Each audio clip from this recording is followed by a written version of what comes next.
Muy buenos días tengan todas y todos ustedes. El Tribunal Electoral del Poder Judicial de la Federación les da la más cordial bienvenida a la ceremonia de inauguración del curso de Control Interno 2018. Encabezan esta ceremonia la magistrada presidenta del Tribunal Electoral del Poder Judicial de la Federación, Janine Otalora Malasis.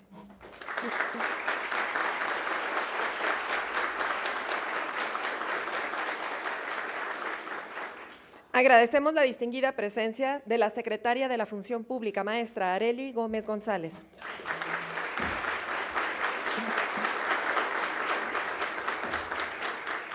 Nos honra con su presencia el consejero de la Judicatura Federal, el doctor Alfonso Pérez Daza.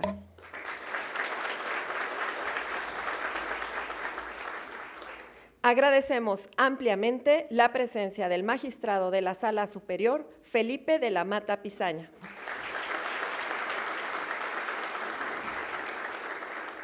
Distinguida concurrencia, representantes de los medios de comunicación, a todo el público que nos sigue a través de las plataformas digitales del Tribunal Electoral del Poder Judicial de la Federación, tengan todas y todos muy buenos días. Escucharemos en este momento al doctor Alfonso Pérez Daza. Por favor, consejero.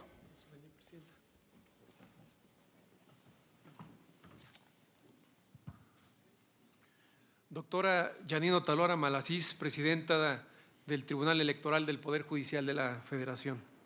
Maestra Arely Gómez González, secretaria de la Función Pública. Doctor Felipe de la Mata Pisaña, querido maestro. Distinguidos miembros del Presidium, señoras y señores.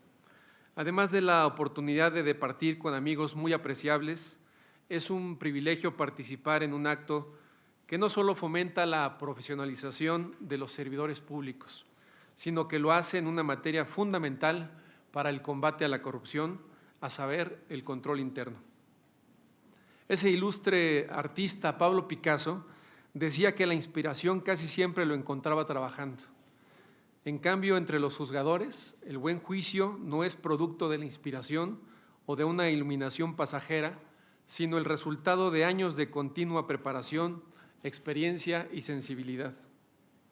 La alta tarea de impartir justicia en un contexto de pluralidad democrática exige el compromiso de todos nosotros de apuntalar permanentemente las capacidades profesionales que nuestros deberes requieren y que la ciudadanía nos demanda. Sabedores de la relevancia que posee la profesionalización en el ámbito de la impartición de justicia, con gusto atestiguamos hoy el inicio del curso de Control Interno 2018 del Tribunal Electoral del Poder Judicial de la Federación. Los esfuerzos por consolidar sistemas de gestión y control, como los que promueve este tribunal, representan una agenda necesaria para avanzar en la rendición de cuentas. Conscientes de ello, la reciente reforma a la Ley Orgánica del Poder Judicial de la Federación, pendiente de ser publicada, armoniza la estructura de rendición de cuentas conforme a los postulados del Sistema Nacional Anticorrupción. Uno de los principales aportes de esta reforma es que delimita las funciones y autoridades competentes en materia de investigación, substanciación y resolución de los procedimientos administrativos sancionadores al seno del Consejo de la Judicatura Federal y de la Comisión de Administración del Tribunal Electoral. En virtud de ello, se fortalecieron y ampliaron las facultades de la Contraloría del Poder Judicial de la Federación y de la Vistaduría Judicial. Asimismo, se creó una Unidad General de Investigación de Responsabilidades Administrativas, así como la Secretaría Ejecutiva de Vigilancia. Quienes tenemos el honor de participar en esfuerzos como los que hoy atestiguamos, conocemos los pendientes que persisten en esta materia. No obstante, estamos ciertos de que enfrentar los desafíos comunes reclama reconocer nuestros retos, fortalecer nuestras capacidades y hacerlo todos los días. En el Consejo de la Judicatura Federal confirmamos que los esfuerzos por capacitar ética y profesionalmente a los funcionarios públicos del país son una contribución valiosa para cumplir estos honrosos fines. En un momento de intensa deliberación pública como la que vivimos ahora, el Poder Judicial reitera su compromiso con las mejores causas de la nación, la justicia, la democracia y la paz social. Muchas gracias.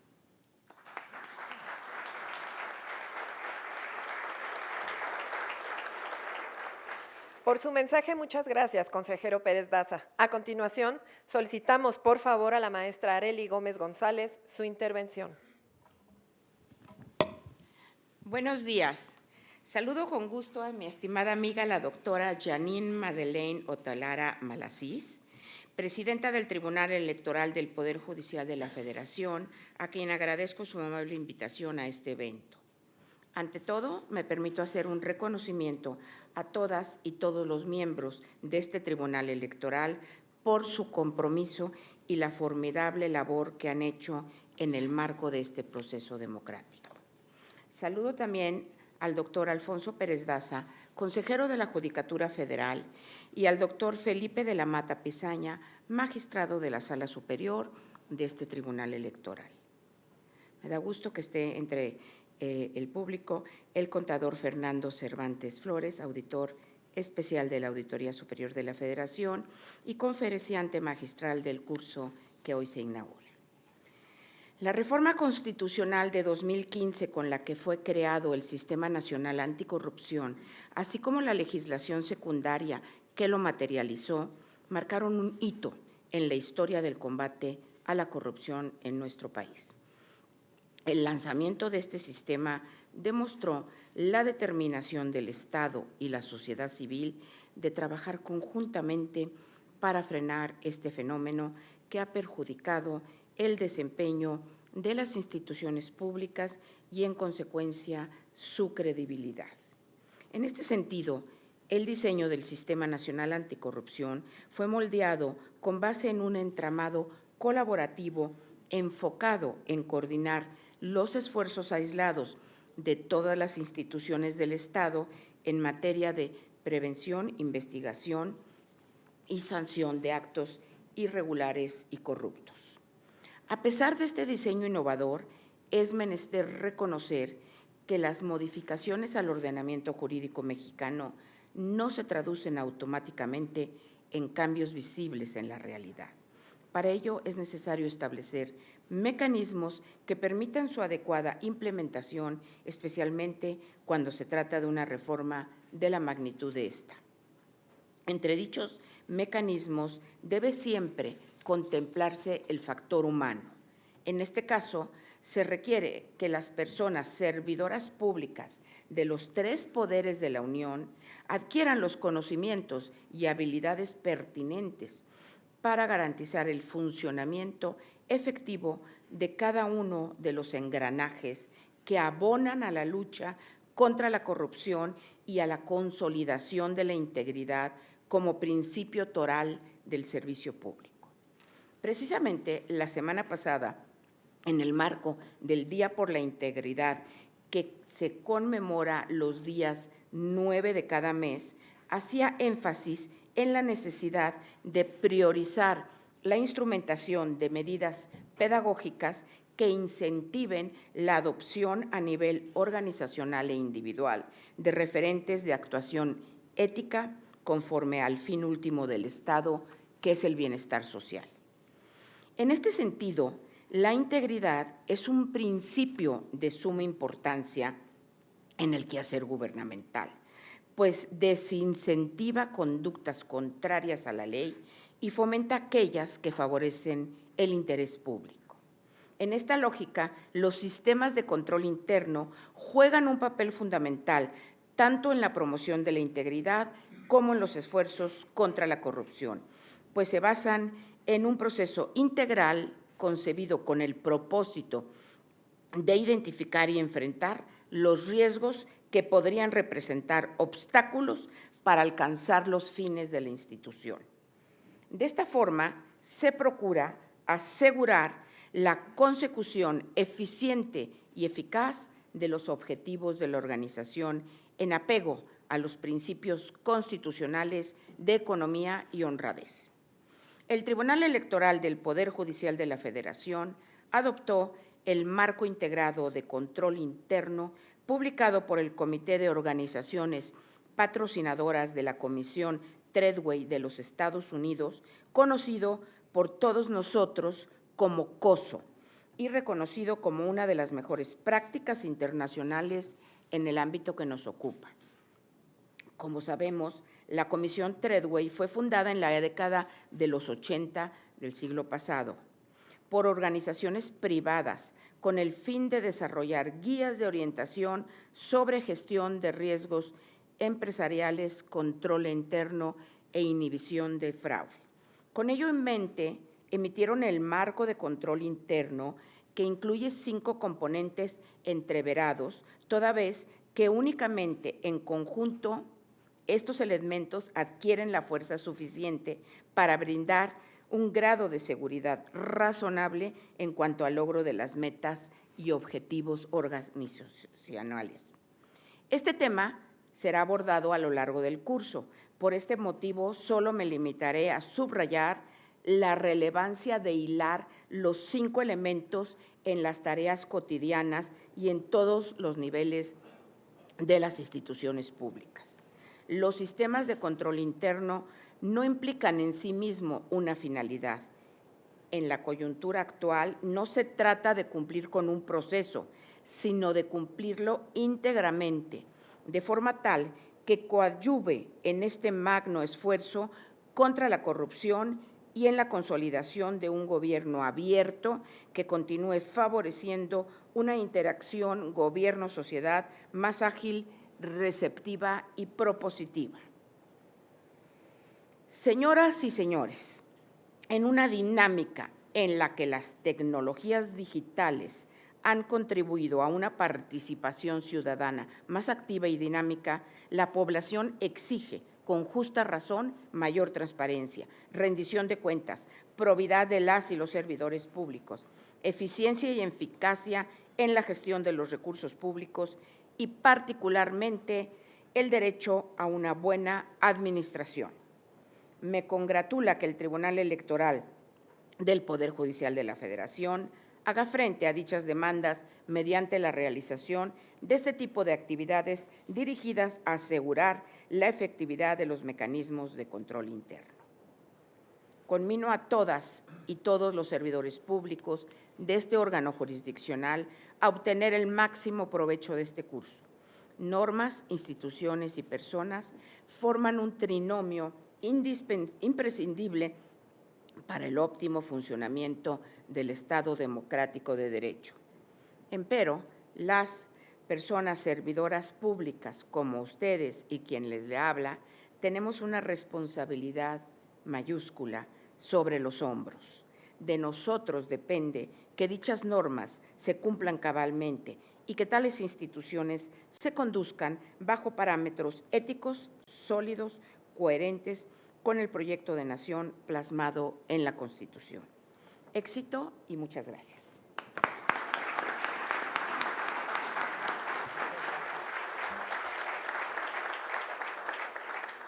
Por su mensaje, gracias, secretaria Gómez González. De manera respetuosa, solicito haga uso de la palabra la magistrada presidenta del Tribunal Electoral del Poder Judicial de la Federación, doctora Janine Madeleine Otolara Malasis. Muchas gracias. Muy buenos días a todas y a todos. Es un honor tener el día de hoy en este tribunal a la maestra Arely Gómez González, secretaria de la Función Pública. Esta es su casa, donde en efecto además esta ha sido su casa. Gracias por acompañarnos en este evento para nosotros tan importante. Consejero Alfonso Pérez Daza, gracias también por estar aquí el día de hoy. Sé que con usted construimos y vamos construyendo a través de la Comisión de Administración justamente todos los pilares para poder ejercer de manera adecuada los recursos públicos. Gracias por su acompañamiento. Al magistrado y amigo Felipe de la Mata Pizaña, le agradezco mucho el estar aquí con nosotros. Agradezco además la presencia de expertos en administración pública que nos acompañan hoy para inaugurar este curso Control Interno 2018. Sin lugar a dudas, el problema de la corrupción se ha convertido en uno de los principales desafíos de nuestra sociedad. La académica María Amparo Casar define a la corrupción como el abuso de cualquier posición de poder, pública o privada, con el fin de generar un beneficio indebido a costa del bienestar colectivo o individual. Yo personalmente modificaría su definición y diría simplemente que es el abuso de poder para generar un beneficio indebido sin que se requiera un daño a terceros. La corrupción es un cáncer social que agravia a la ciudadanía, frena el desarrollo nacional y genera desconfianza no solo hacia las instituciones, sino incluso, y esto es lo más grave, respecto a la democracia como sistema de gobierno. La corrupción es un problema que no distingue niveles de gobierno, zonas geográficas ni preferencias partidistas. De conformidad con la Encuesta Nacional de Calidad e Impacto Gubernamental 2017, realizada por el INEGI, a nivel nacional, el 91% de los encuestados consideró que los actos de corrupción son frecuentes o muy frecuentes en su entidad federativa. En el Índice de Percepción de Corrupción 2017 de Transparencia Internacional, México obtuvo una calificación de 29, en una escala donde 0 se considera muy corrupto y 100 muy limpio. Y esto nos ubica en la posición 135 de 180 países. De esta forma, el combate a la corrupción se ha convertido en una exigencia ciudadana que no admite demora. Adicionalmente, la solución a este problema atraviesa por el diseño y la instrumentación de medidas institucionales que lo inhiban, identifiquen y sancionen de manera ejemplar. Por estas razones, considero que ha sido muy importante la creación del Sistema Nacional Anticorrupción, que ha recogido las demandas y las iniciativas de la sociedad civil. Este sistema ha sido configurado como una instancia de coordinación entre las autoridades de todos los órdenes de gobierno competentes en la prevención, detección y sanción de responsabilidades administrativas y hechos de corrupción, así como en la fiscalización y control de los recursos públicos. Se trata de un esfuerzo de largo aliento que tiene como finalidad la reorientación de la prestación de los servicios públicos para el cumplimiento exclusivo de los intereses colectivos. Es además un cambio de fondo en la concepción del servicio público. Permítanme hacer una analogía. Así como la creación de instituciones electorales ha contribuido a la consolidación de la democracia, estoy segura de que la creación y la puesta en marcha de un sistema nacional anticorrupción nos ayudará también a poner un alto a la corrupción, a revalorar el servicio público y a beneficiar en mayor medida a la ciudadanía a la que nos debemos todos. El Poder Judicial de la Federación se ha sumado con decisión a este esfuerzo nacional. Quienes integramos este poder entendemos que los entes públicos tienen el mandato de crear y mantener condiciones estructurales y normativas que permitan el adecuado funcionamiento del Estado en su conjunto, así como la actuación responsable y ética de cada servidor público. Por ello, el 20 de febrero pasado, suscribimos un convenio en el marco de colaboración con la Secretaría de la Función Pública a fin de intercambiar experiencias, conocimientos y criterios en materia anticorrupción. Además, en el tribunal estamos trabajando cotidianamente para consolidar nuestros procesos internos conforme a estándares que garanticen la prestación del servicio en las mejores condiciones, incluso si se presentaran circunstancias que pudieran dificultar el cumplimiento de nuestras metas institucionales. Y lo estamos haciendo a partir del modelo de control interno denominado COSO, del que ya hacía referencia la maestra Arely Gómez y que el tribunal adoptó desde el año 2014. Este modelo es ampliamente reconocido y utilizado a nivel internacional, ya que se rige a partir de 5 importantes componentes: El primero, un ambiente de control, entendido como normas, procesos y estructuras que integran justamente el sistema de control interno. 2, una evaluación de riesgos relacionados con los objetivos de la institución. 3, actividades de control para garantizar que se cumplan las instrucciones. 4, flujos de información y comunicación que permitan a los servidores públicos conocer sus responsabilidades y su participación dentro del sistema de control interno. Y 5, actividades de supervisión para revisar el correcto funcionamiento del sistema. En suma, el control interno nos permite identificar, evaluar y administrar las áreas de oportunidad, responder de forma inmediata a posibles contingencias y realizar las mejoras necesarias a fin de cumplir con nuestras funciones de ley. Ahora, damos un paso más en esta ruta que hemos emprendido al capacitar y profesionalizar a nuestro personal con respecto al modelo de control interno.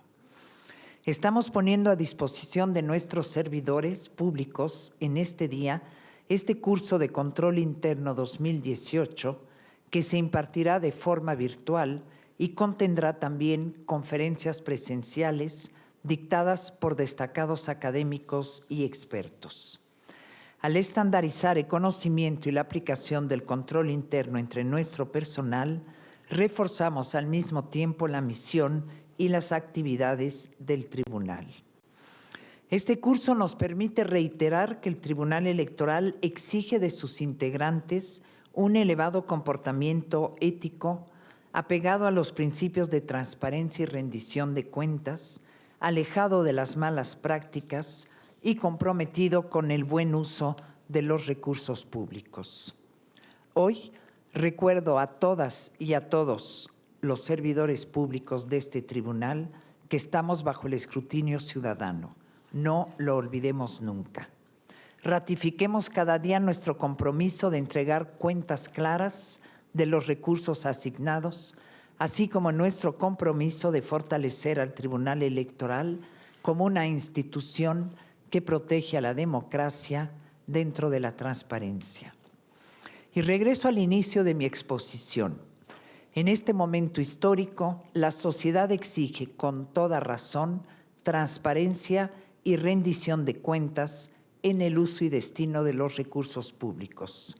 Integridad, a la que hacía referencia nuestra secretaria de la Función Pública, transparencia, rendición de cuentas y combate a la corrupción no pueden ser solo un juego de palabras, sino fuente de fortaleza y prestigio institucional indispensables en la renovación pacífica del poder político. Por eso también los candidatos, los actores políticos, están llamados a escuchar el clamor social de combatir y sancionar los actos de corrupción. Tengamos todos presente que el combate a la corrupción da certeza, solidez y futuro a la democracia. Quiero agradecer al secretario administrativo, el licenciado Jorge Mata y su equipo por la organización de este evento y al Contralor, con la gente de la Contraloría por la creación en su momento de este coso. A todos los colaboradores, muchas gracias. Y quisiera pedirle al magistrado de la Mata si nos hace el honor de inaugurar este curso. Muchas gracias.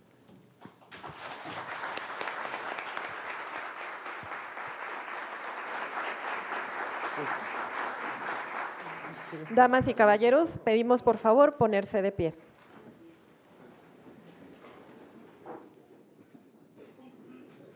Pues para mí es un honor declarar hoy 14 de mayo de 2018 a las 10:06 de la mañana inaugurado este curso de control interno. Que sea para todos de bien. Gracias.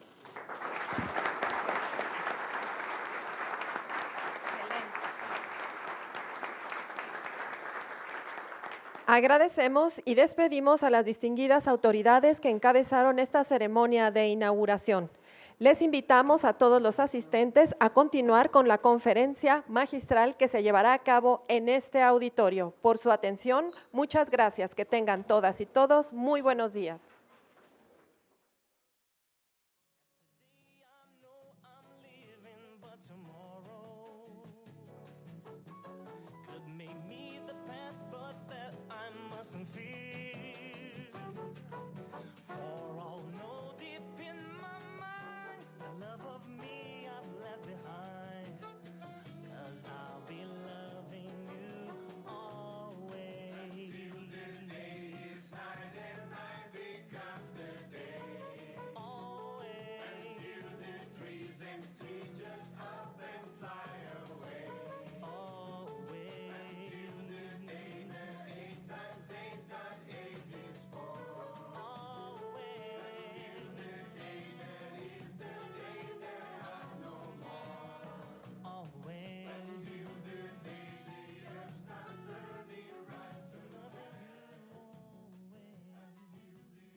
Must have been an angel by my side. Something heavenly led me to you. Look at the sky, it's the color of love. There must have been an angel by my side. Something heavenly came down from above. He led me to you. He led me to you. He built a bridge to your heart all the way. How many tons of love inside I can't say. When I was led to you, I knew you were the one for me. I swear the whole world could hear my heartbeat. When I lay eyes on you,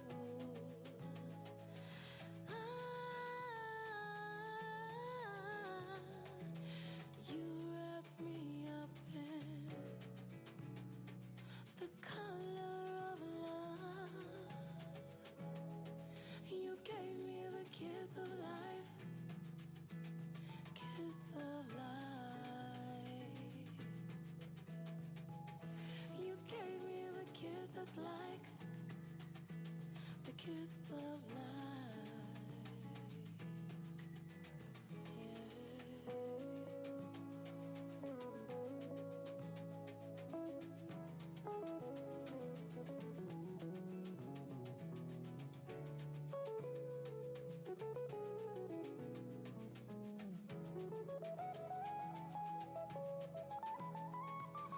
Wasn't it clear from the start?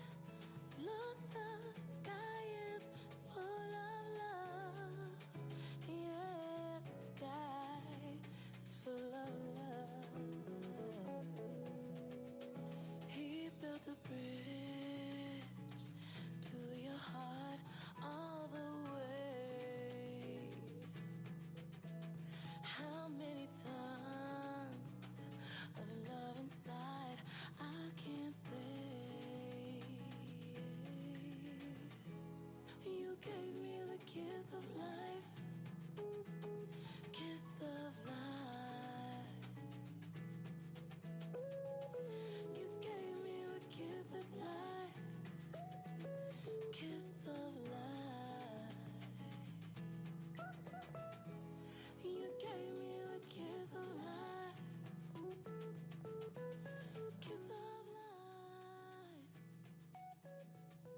Muy buenos días nuevamente, gracias por su presencia en el auditorio José Luis de la Peza de la Sala Superior del Tribunal Electoral del Poder Judicial de la Federación.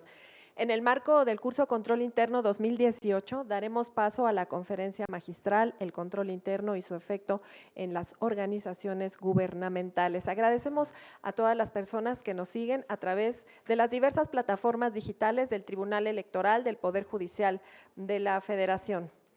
Daremos la bienvenida en este momento a quien es nuestro distinguido invitado, el contador público Fernando Cervantes Flores, auditor especial de la Auditoría Superior de la Federación.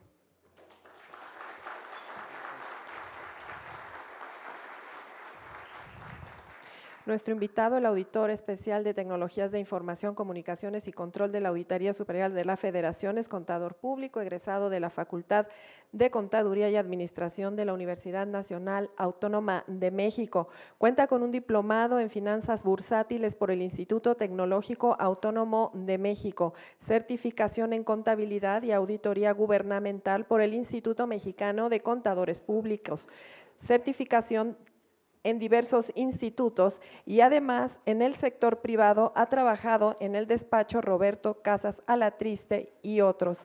Ha sido catedrático en la Facultad de Contaduría y Administración de la Universidad Nacional Autónoma de México. Ha dado conferencias en foros nacionales e internacionales.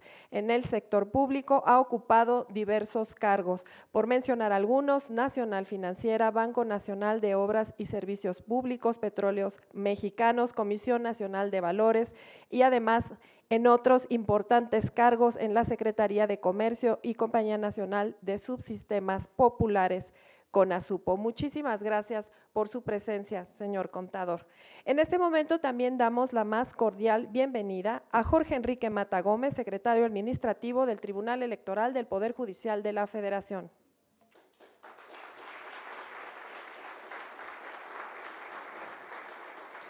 Tiene usted el uso de la voz, secretario. Muchas gracias, Lucy. Bueno, simplemente para no abusar del tiempo y para hacer una breve introducción antes de la conferencia de Fernando, agradecerle, ya por fin se nos hizo después de mucho tiempo estarla platicando y planeando, un verdadero placer, Fernando, que estés aquí para compartir toda tu experiencia, tus conocimientos. De verdad que estoy emocionado y muy halagado de que te dieras el tiempo y bueno, al auditor superior de la Federación que permitiera que estés aquí con nosotros para compartir esa experiencia, ¿no? Entonces, muchas gracias. Por favor, pongámosle la atención que el asunto requiere y el tema, pues, los alcances. Entonces, Fernando, por favor, gracias. Cómo no, muchas gracias. Buenos días a todas y a todos. Es para mí un honor estar aquí frente a ustedes para tratar temas tan interesantes y tan importantes para los que nos dedicamos a los esquemas de supervisión y control. Pues quiero expresar mi más profundo agradecimiento a esta invitación que estuve organizando con el licenciado Jorge Enrique Mata Gómez, secretario administrativo del Tribunal Electoral del Poder Judicial de la Federación. Doy mi más sincero reconocimiento a todo el personal que forma parte de este tribunal y del Poder Judicial. Yo recuerdo que me tocó presidir la reunión inaugural del Grupo de Trabajo de Control Interno del Poder Judicial. Hicieron el honor de invitarme en aquella ocasión y me da mucho gusto estar con ustedes y tocando temas de esta trascendencia. Este gran esfuerzo de capacitación, no tengo duda que va a lograr los objetivos propuestos por este tribunal y les deseo una jornada de intercambio de conocimientos productiva. El tema que me toca comentar con ustedes ahora es el control interno y su efecto en las organizaciones gubernamentales. No podemos hablar de control interno si no les comento pues, cuál ha sido la situación económica que ha transitado el país pues, desde el año 2000 a la fecha. En ese sentido, les voy a tocar el tema del ámbito económico. Vamos a ver el control interno, definiciones y esquemas muy específicos las evaluaciones que hemos realizado en la auditoría interna al control interno a diferentes entidades y dependencias, las acciones de coordinación que hemos desarrollado con la Secretaría de la Función Pública dentro del Sistema Nacional de Fiscalización y una visión muy rápida del control interno en el Tribunal Electoral del Poder Judicial. En el ámbito económico, bueno, pues, todos hemos escuchado y vivimos pues, que hubo del año 2000 al 2017, pues, específicamente al 2015, grandes ingresos en el país. Si vemos en el año 2000, los ingresos eran de 1.2 billones de pesos y ahora en el 2017 es de 4.9 billones de pesos. ¿A qué se debe este crecimiento tan importante y tan pronunciado? Pues principalmente a los ingresos del petróleo. Todos lo vivimos. En el año 2000, los ingresos del petróleo representaban el 18% del total de la recaudación. Hubo algunos años, 2009, 2008, en donde llegaron a representar cerca del 40% de los ingresos del país. Esos ingresos del petróleo, sumamente relevantes, tuvieron un comportamiento hasta que en 2015 caen los ingresos del petróleo. ¿Por qué? Porque caen los precios y también caen los volúmenes de producción. Pero los ingresos no bajan. ¿Qué pasa? Bueno, se sustituye el ingreso del petróleo por el IEPS a las gasolinas. La mezcla de los precios del petróleo, bueno, pues en el año 2000 el precio del barril del petróleo costaba $24. Creció. Hubo algunos periodos en donde el precio del barril del petróleo estaba en $140. Cosa inaudita. Bueno, pues se imaginan ustedes la cantidad de ingresos que llegaron al país. Pero en 2015 caen los precios del petróleo y el precio por barril llegó a $26. La producción promedio anual del petróleo, en el año 2000 teníamos 3 millones de barriles de producción diarios. Creció la producción y llegamos a tener 3,5 millones de barriles de producción al día. Ahora se produce 1.9 millones de barriles. Pero los ingresos que llegaron al país no fueron nada más por el petróleo, sino en el ámbito económico internacional y derivado de la buena imagen del país y de que estábamos siendo un país con buenos ingresos, pues también llegó la deuda. Y la deuda, que en el año 2000 era de 1.4 billones de pesos, creció y ahora la tenemos de 10.1 billones de pesos. Otros conceptos de flujo de recursos que llegaron a la economía, además de los ingresos y de la deuda, bueno, pues las remesas de los mexicanos en el extranjero, que nos mandan del orden de 20,000 millones de dólares por año. En ese periodo han mandado más de 371,000 millones de dólares al país. También llegó mucha inversión extranjera directa e inversión volátil que llega a los mercados de valores. Pero, ¿qué sucedió después de la caída de los precios del petróleo? Y la deuda seguía creciendo.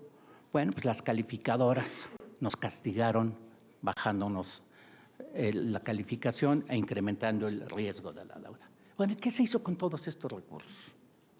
¿Dónde están? Nos los preguntamos en las familias. Decimos, oye, ¿dónde están los ingresos del petróleo? Bueno, pues se fueron al gasto público. No necesariamente a inversión pública, sino mayormente al gasto. El gasto era de 1.3 billones de pesos en el año 2000 y ahora es de 5.2 billones de pesos. ¿Qué pasa en el crecimiento económico. Pues no hemos crecido. En los últimos 25 años no hemos crecido más del 2% promedio. Y aquí tenemos el comportamiento. En algunos años crecimos de más, sobre todo en el 2008-2009 se cayó el crecimiento derivado de los bonos chatarra que hubo en Estados Unidos y que nos afectó a todos a nivel mundial. En inflación, bueno, pues traíamos una inflación del 9%, bajó la inflación y ahora en los últimos años la inflación subió y se está buscando tomar acciones para que se regule otra vez la inflación. Pero además hubo otros elementos que debieron apoyar el crecimiento económico. Las tasas de interés en los mercados internacionales en ese periodo, en algunos países, en algunas regiones, eran tasas negativas.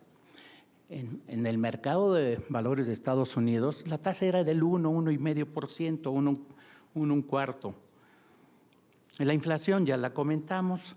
Bueno, pues el tipo de cambio, ¿se acuerdan ustedes del superpeso de 12.50 que regresamos casi a la época del desarrollo estabilizador, pero sin los 3 ceros? Y ahora lo traemos, bueno, lo traíamos a 18.90, el día de hoy aparece como a 19.15.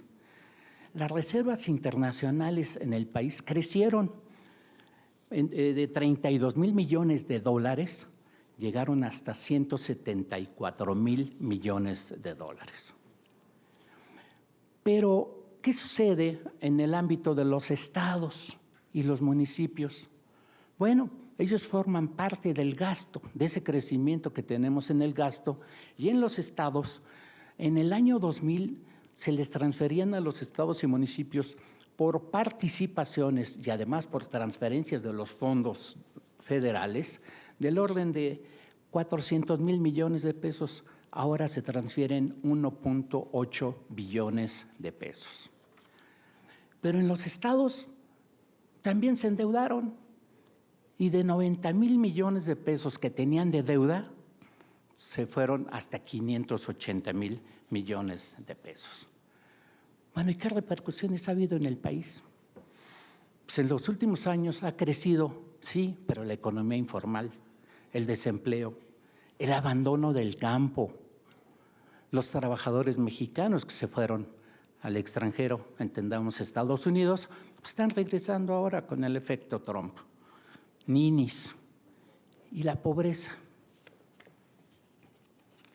que también ha crecido. Pero también se han presentado otros efectos, como apareció el robo de la gasolina y del crudo de los ductos. Los que hemos estado en Pemex, eso era, bueno, increíble, no se podía presentar ese tipo de situaciones. Pues ya está. La balanza comercial, seguimos teniendo déficit. Por un lado, se incrementan las importaciones de los productos que ya no hacemos en México, pues los traemos de China. Bueno, hasta la Virgencita de Guadalupe la traemos de China, las estampitas. Y los componentes que tenemos que integrar en la industria automotriz y en las exportaciones, que también son importados. Y todo lo hemos pretendido nivelar a través de los ingresos del petróleo, que no se ha logrado. Pero ahora tenemos el efecto Trump. Bueno, mejor de eso ya ni hablamos. ¿En qué etapa estamos? Bueno, el impacto de estos factores macroeconómicos, así como el surgimiento de casos de corrupción, acentuó la necesidad de crear el Sistema Nacional Anticorrupción, ya muy conocido por ustedes, es estructurado por 7 leyes y se han venido instrumentando todos los mecanismos, las leyes ya están en vigor, hay un proceso todavía a nivel de los estados que se están integrando como espejo al Sistema Nacional Anticorrupción. Un gran ausente desde nuestro punto de vista es el SAT. ¿Qué repercusiones ha tenido todo esto para la Auditoría Superior, que es en donde nosotros desarrollamos nuestras funciones? Bueno, pues los cambios que nos dio la nueva ley del Sistema Nacional Anticorrupción nos dio flexibilidad, mayor flexibilidad. Ya no nos limitan al principio de anualidad ni de posterioridad. ¿Qué significa eso? Bueno, que podemos hacer auditorías durante el año. Algunas personas dicen que en tiempo real, bueno, no hay tal, pero durante el año no tenemos que esperar a que nos entreguen el informe de la cuenta pública para iniciar una revisión.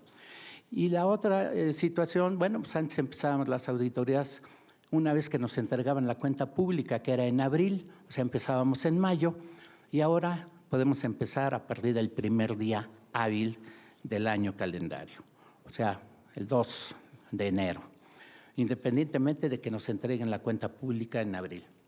Nos dieron facultades para revisar la deuda subnacional.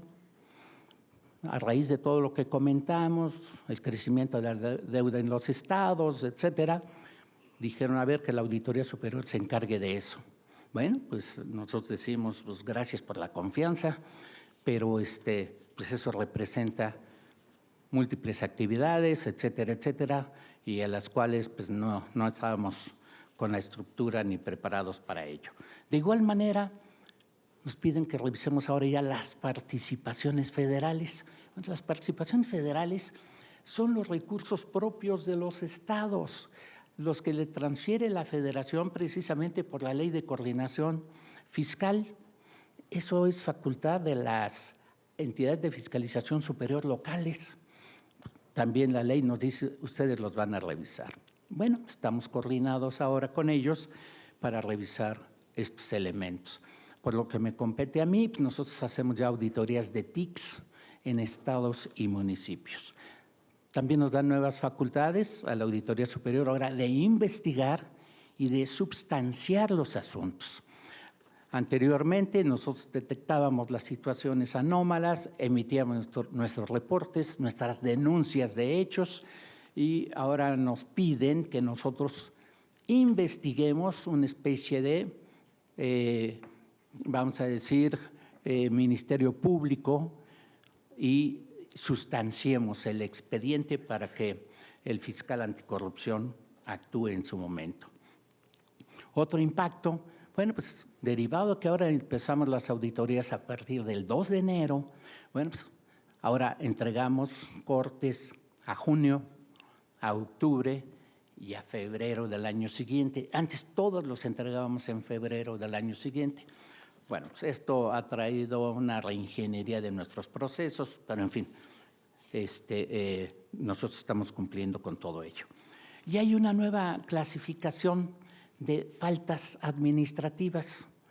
Ahora se van a calificar las graves, pasan al tribunal administrativo, y las no graves al órgano interno de control. Bueno, vamos a ver el control interno y la actuación que hemos tenido nosotros. Nosotros desde el año 2000, que se inicia la auditoría, empezamos a desarrollar nuestro trabajo, y en el año 2000, pues nosotros hacíamos del orden de 300 auditorías y generábamos 4,700 acciones. Fuimos creciendo, y en el año 2016, pues hicimos 1,865 auditorías y generamos 10,327 acciones.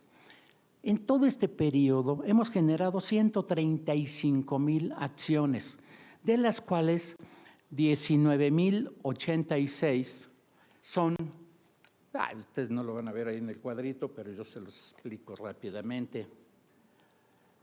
19,000 son promociones de responsabilidad administrativa y denuncias de hecho. Aquí traemos un total de 581 denuncias.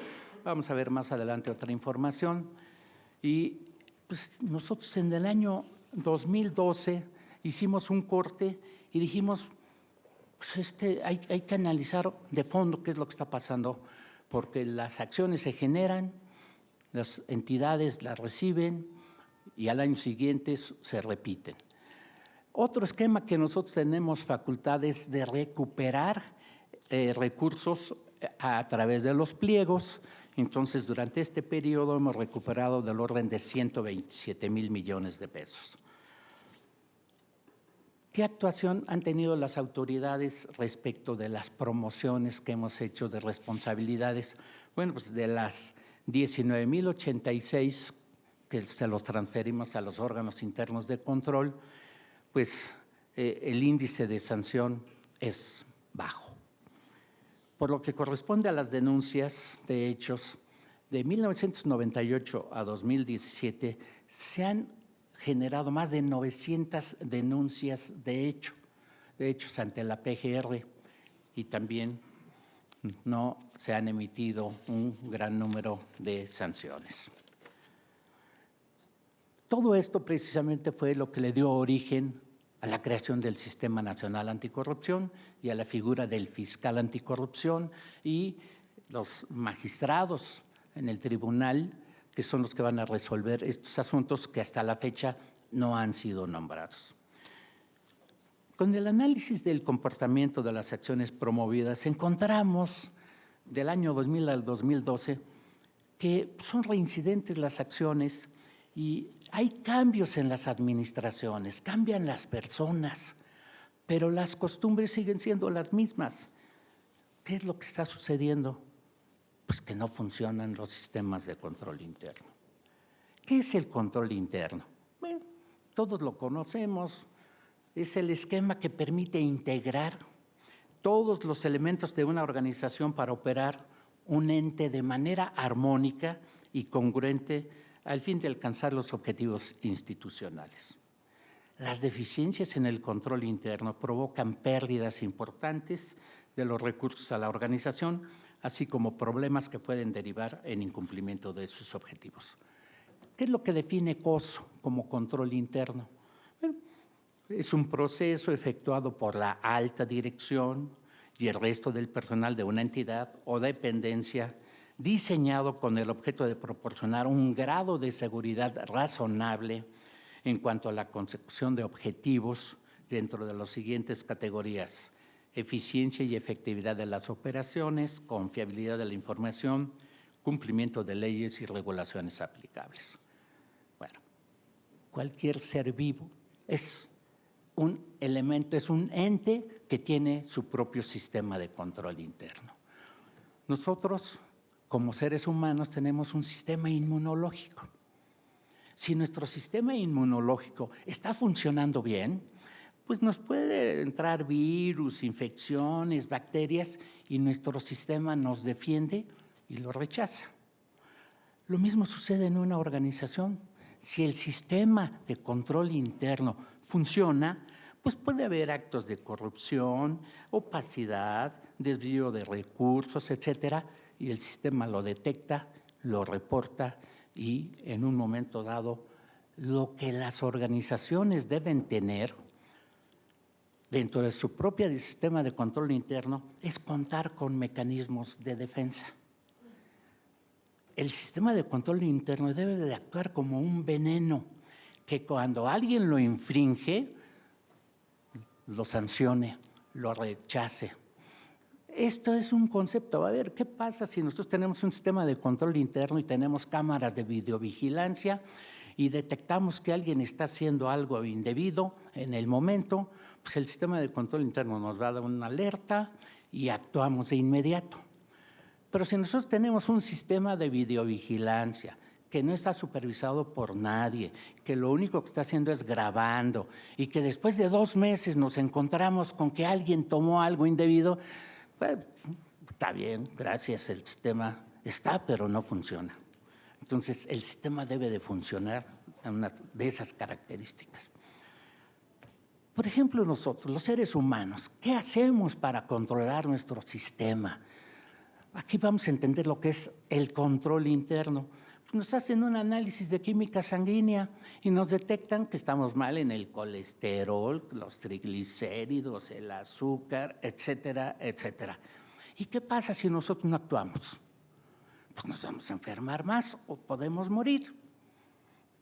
Pues eso es lo que genera en una organización cuando hay un sistema de control interno deficiente, no se analizan las causas y no se toman las acciones. En las organizaciones, para ello tenemos nosotros el modelo COSO, a través del cual nos permite hacer el seguimiento a diferentes fallas de control interno y nos va a informar del incumplimiento de objetivos, de dispendio de recursos, fraude, corrupción, etcétera. Vamos a ver un ejemplo típico de control interno, a ver si ustedes lo ubican. Robo de gasolinas en ductos. Bueno, nosotros tenemos una refinería que es la que va a despachar el producto a un área de almacenamiento, y aquí tenemos Tula y lo va a recibir Azcapotzalco. Y se hace a través de un ducto. Un poliducto puede transferir cualquier tipo de producto, pero no mezclado, sino que se manda por segmentos, ¿sí? Entonces, para mandar el producto se hace un programa y dicen, bueno, es un programa de un día, cambian las horas, etcétera, etcétera, y dicen, bueno, pues el día de hoy van a mandar Magna de 8 a 10 de la mañana y Premium de 10 a 13 horas, Diesel de 13 a 15, turbocina y gas avión, etcétera. Tanto el que despacha como recibe tiene un sistema de control y los ductos cuentan con sistemas de medición para medir la presión, la temperatura, densidad, volumen. Así que el señor que está despachando aquí, que va a transferir 100,000 barriles de petróleo en un lapso de 2, 3 horas, pues él va a enviar 100,000 barriles de petróleo, o sea, equivalente en gasolina Magna. Y qué casualidad que los huachicoleros que les interesa la Magna están puestos a esta hora ahí. Y no llegan por equivocación los que les interesa la turbocina. Y qué casualidad que el señor que está transmitiendo aquí no se da cuenta que en el kilómetro 65, 3/4 bajó la presión y que pues, ahí tiene teléfono y todo para avisar, oye, en el kilómetro 65, etcétera, etcétera, bajó la presión, se está extrayendo ahí el producto. No pasa nada. Nadie informa, nadie dice, y si de aquí mandaron, no sé, 100,000 barriles de Magna, acá se reciben 60,000, y el señor de aquí dice, pues yo recibí 60, el de aquí dice, yo mandé 100, y se acabó. Son típicos deficiencias de control interno, y que nos dicen, no, es que te tiene que comprar helicópteros, y se tiene que comprar todo un sistema, ¿no? Señores, los sistemas existen desde hace muchos años. Otros ejemplos de corrupción. Incumplimientos en programas gubernamentales. Los programas sociales. En 2016 se canalizaron del orden de 638,000 millones de pesos a los programas sociales. Y la pobreza creció. Fondos federales que se transfieren a estados y municipios y que son desviados. Cualquier referencia que hayan ustedes escuchado de Veracruz, de Quintana Roo, de Chihuahua, etcétera, etcétera. En algunos estados los sistemas de salud no aplican las medicinas que debieran de aplicar y los recursos no llegan a donde se tienen que canalizar. Conceptos importantes que forman parte integrante de los sistemas de control interno. No nada más es lo que es el modelo COSO, sino el concepto de integridad y de gobernanza. Integridad, ¿qué es integridad? Pues los que actuamos somos personas, somos servidores públicos y debemos de ser íntegros. Los servidores públicos debemos de actuar con valores éticos, ser incorruptibles, ajenos al fraude, ilegalidad y todo tipo de irregularidades. Los 5 valores éticos fundamentales del concepto de integridad son la honestidad, la responsabilidad, la equidad, el respeto y la empatía. Una sociedad pierde la confianza en su gobierno cuando los servidores públicos carecen de integridad. Si vemos el enfoque de cumplimiento y el enfoque de integridad y los contrastamos, En cumplimiento, el enfoque es coercitivo. En la integridad, el enfoque es propositivo, basados en reglas e impuestos por la ley, y aquí basados en normas, valores compartidos. Aquí la opinión es que la gente es mala y hay que vigilarla para sancionarla en casos de incumplimiento. En el concepto de integridad, la gente es buena y hay que promover sus capacidades y talento. En el enfoque de cumplimiento hay represión y reacción. En el enfoque de integridad hay que prevenir y hay que ser proactivos. El otro concepto importante que me interesa comentar con ustedes es gobernanza. El término de gobernanza, vamos a decir que es un término nuevo de gobernar, es un gobierno cooperativo e incluyente. Difiere del antiguo modelo jerárquico en el que la autoridad se ejercía por un poder autoritario y soberano sobre los ciudadanos. La gobernanza indica un nuevo modo de gobierno, configurado en un contexto social distinto, caracterizado por la globalización, nuevos esquemas de comunicación, entendamos redes sociales, la democracia, la creciente autonomía personal y una notoria diferenciación funcional de la sociedad. ¿Qué dice el Banco Mundial? Bueno, pues el Banco Mundial dice que la gobernanza es la creación de políticas públicas, una burocracia con ética profesional, una crítica al gobierno por sus acciones y una sociedad civil fuerte con participación en los asuntos públicos. ¿Y qué dicen las Naciones Unidas sobre gobernanza? Que son las estructuras, procesos, normas, valores y reglas mediante las cuales los asuntos públicos son manejados con el propósito de asegurar la rendición de cuentas, la transparencia, respuesta, Estado de Derecho, estabilidad, equidad e inclusividad, empoderamiento y amplia participación. Estos son los conceptos básicos y esenciales sobre los cuales hemos venido transitando, pero no se han venido aplicando. Y vamos a ver entonces qué es lo que ha sucedido y lo que hemos nosotros detectado. Hicimos unas evaluaciones del control interno a partir del año 2013. Tomamos como referencia el modelo COSO, aquí lo podemos ver el cubo, los 5 componentes, ya los comentamos, de ambiente de control, administración de riesgos, actividades de control, información y comunicación, que atraviesan por todos los niveles de la institución y lo que son las funciones de operación, información y cumplimiento. El modelo COSO 2013 se compone tiene 16 principios y tiene 87 puntos de interés y tiene un énfasis en riesgos de fraude, controles de TI y servicios tercerizados.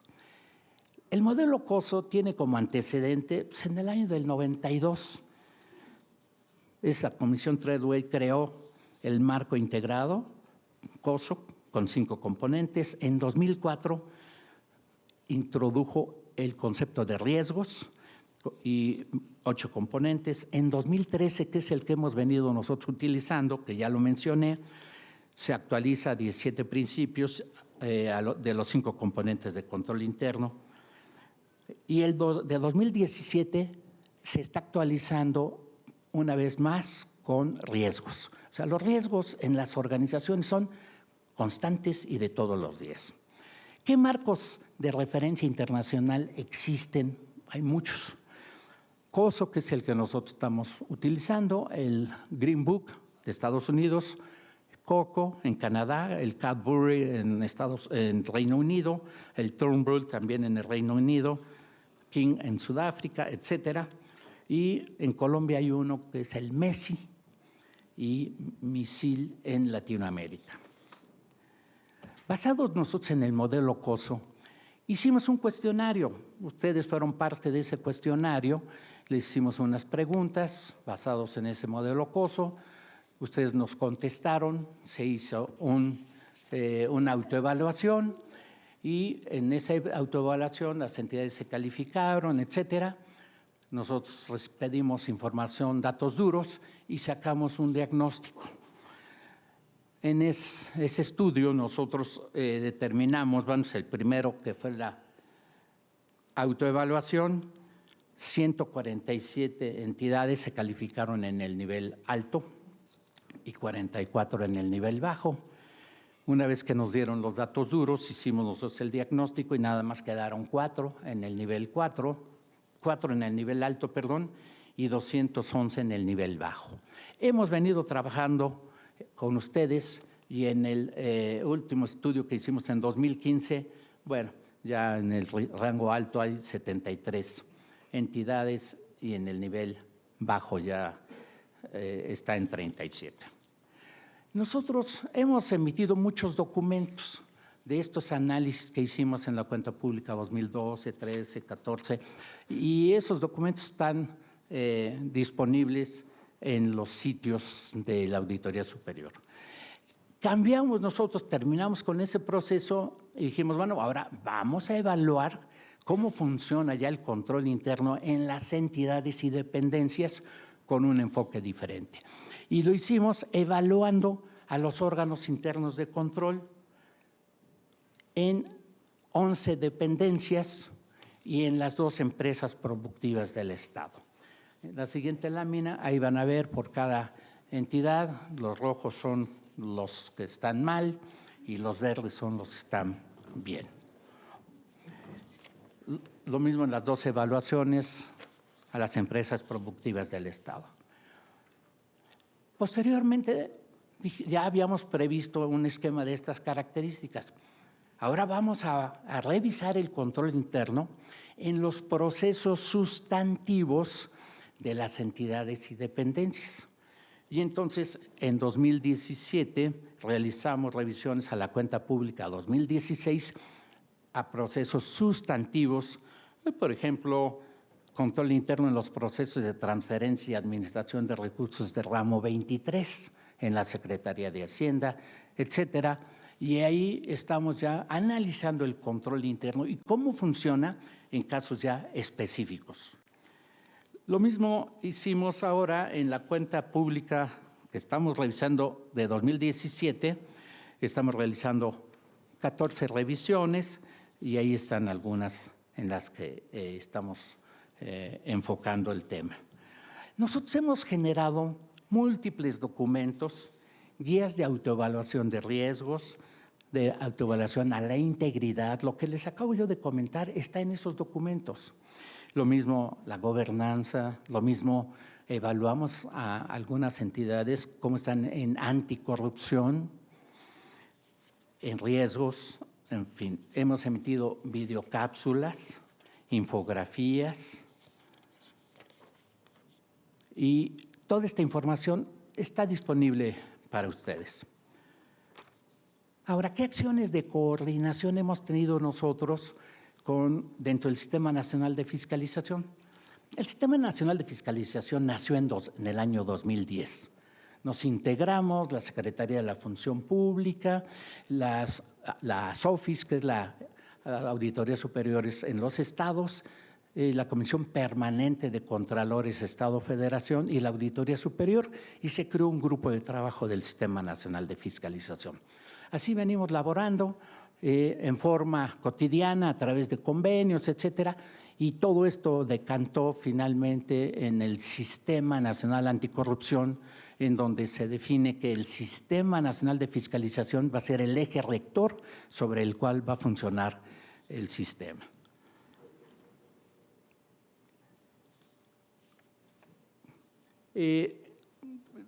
Nosotros en este proceso desarrollamos conjuntamente con la Secretaría de la Función Pública el análisis de las normas.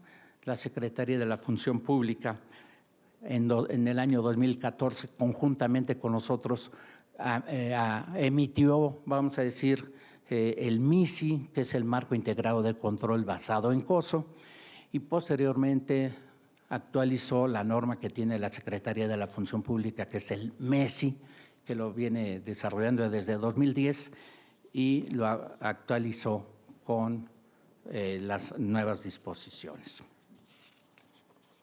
Aquí están los marcos integrados de control que tenemos en México.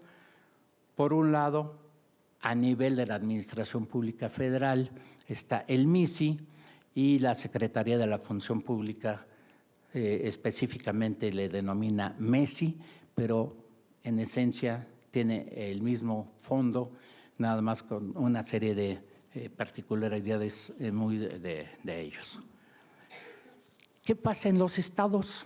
Bueno, pues en los estados se ha adoptado el MISI y ahí se le llama marco estatal del marco integrado de control. ¿Qué tenemos en el tribunal? Bueno, pues con ustedes, como lo mencionábamos, desde el primer estudio encontramos que tenían en su autoevaluación 73 puntos, ya en el diagnóstico bajó a los 45 puntos y actualmente andan en 87 puntos. Siguiente. Aquí vemos las preguntas que se les hicieron en su momento y cómo está en cuanto a el nivel de solvencia, vamos a decir, del sistema de control interno, y se ha avanzado bastante en el ambiente de control, en administración de riesgos, en actividades de control, información y comunicación y supervisión. Independientemente de estas preguntas que hicimos en este cuestionario, que fue muy global, tuvimos que hacer un cuestionario por sectores y hicimos del orden de 3, 4 cuestionarios, pero preguntas muy específicas que consideramos les atañe al manejo de riesgos del tribunal pudieran ser estas. Hay que reconocer que existen riesgos en la gestión de resoluciones, en los actos que pueden ser cuestionados por la sociedad, rezago y no atención oportuna de asuntos competencia del tribunal, resoluciones con deficiente fundamentación y motivación jurídica, así como fuera de los plazos establecidos, gestionar la operación con disposiciones jurídicas no vigentes, etcétera. Este es un mero ejercicio de análisis de riesgos. No quiere decir que se estén haciendo las cosas así, sino que nosotros tenemos que analizar nuestros riesgos, plantear cuáles pueden ser nuestros riesgos para evitar caer en esos riesgos y actuar en un momento dado. ¿Qué conclusiones podríamos tener nosotros de este análisis?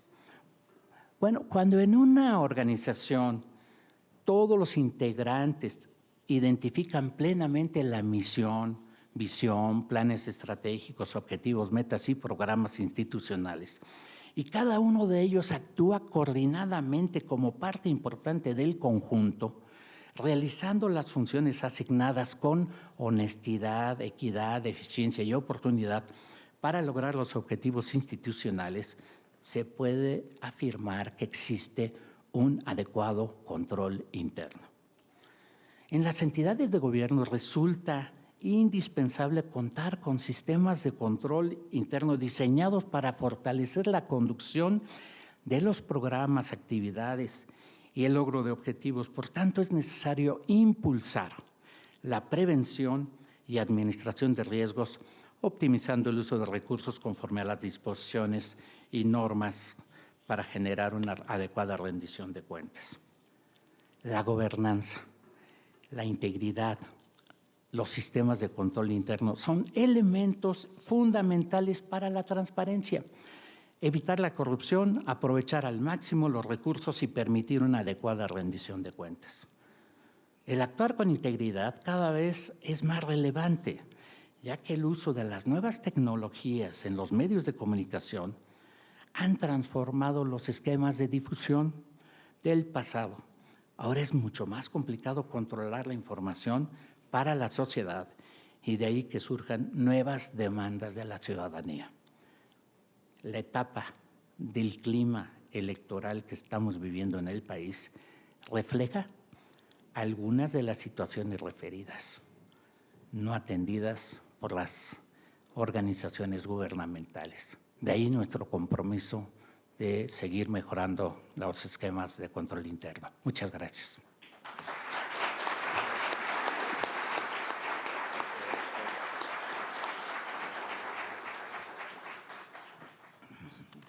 Muy bien. Bueno, sí. Bueno, muchas gracias a todos por su asistencia, por el tiempo. Muchas gracias, en especial a ti, Fernando, por venir a participarnos y a compartir un poco de lo tanto que ven ahí en la Auditoría Superior de la Federación. Hacernos conscientes también, bueno, de que el control interno va más allá también de las cuestiones administrativas, inclusive pudiera llegar a ser, de ser el caso, a la actividad sustantiva del propio tribunal, ¿no? Y simplemente, pues, agradecer a las áreas administrativas, porque, bueno, a la Contraloría Interna, inclusive también al Comité de Control Interno, pues porque, bueno, al CSJ también, muchas gracias por todo su apoyo, Carlos.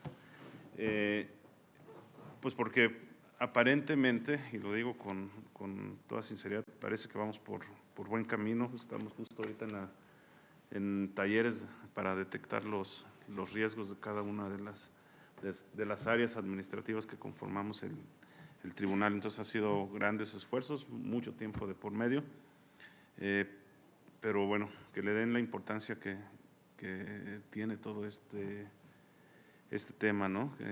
Si bien la actividad sustantiva de este órgano es la impartición de justicia electoral, todos los que estamos atrás del funcionamiento administrativo también tenemos obligaciones y una necesidad de rendición de cuentas a la sociedad para el uso de los recursos, ¿no? Entonces tendríamos que determinar primero bien los riesgos. Entonces, los conmino a que se siga trabajando al respecto. Pues no sé, Fernando, ¿tú quisieras agregar algo más? No, pues muchas gracias por la oportunidad. Y el tema de control interno es muy amplio, ustedes lo van a ver precisamente en las siguientes sesiones. Hay esquemas muy específicos en los cuales es importante reflexionar. Pero a final de cuentas, pues es orden, disciplina, buen comportamiento, ejercer los recursos adecuadamente. Si no se ejercen, pues se tienen que devolver, no mandarlos a otros fondos, etcétera, etcétera, y transparencia. Cuando esto no se da, que es lo que hemos venido viendo en los años en nuestro país, pues tenemos lo que estamos viviendo ahorita. La sociedad ya no cree en nosotros. Los jóvenes no confían. Los jóvenes probablemente no tengan la historia completa porque son millennials y son de 2, 3 sexenios para acá, y lo que ellos han visto probablemente es lo que yo les mostré en las cifras del 2000 para acá. Y entonces ellos no han vivido la etapa anterior, que nosotros sí la vivimos y sabemos cómo estamos, pero la situación es adversa y yo creo que nosotros como servidores públicos pues tenemos que actuar y tenemos que reflexionar, pues cada quien en nuestro ámbito de acción, con que cada quien lo haga bien, el conjunto es que las cosas salen. Muchas gracias.